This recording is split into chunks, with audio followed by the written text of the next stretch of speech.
কুরবানি দেওয়ার পর আমরা জানি না পশুর কোন কোন অংশ খাবো আর কোন কোন অংশ খাওয়া যাবে না। পশুর কোন কোন অংশ, 60টি অংশ খাওয়া হারাম। কয়টা অংশ? 60টা অংশ।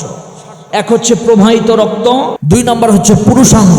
অনেকে দেখবেন যে লিঙ্গ খায়, পুরুষাঙ্গ অনেকে খায় দেখবেন। 3 নম্বর হচ্ছে অন্ডকোষ, 4 নম্বর স্ত্রীলিঙ্গ, 4 নম্বর হচ্ছে স্ত্রীলিঙ্গ, 5 নম্বর হচ্ছে জমাট বাঁধা গোস্ত।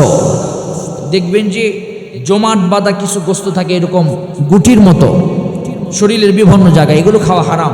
মূত্রনালী, মূত্রথলি, যেখানে পেশাব থাকে, এটা খাওয়া হারাম। এবং পিত্ত বা পেটের দক্ষিণ ভাগে অবস্থিত, যাকে লিভার বলা হয়, এটা খাওয়া হারাম। তাহলে 60টা জিনিস খাওয়া হারাম। কয়টা জিনিস খাওয়া হারাম? 60টা জিনিস খাওয়া হারাম। এরপরে কুরবানি যখন আপনি উপস্থাপন করবেন, এই কুরবানি আল্লাহর জন্য উপস্থাপন করবেন। আল্লাহ আমাদেরকে তৌফিক দান করুন। সবাই বলেন আমিন।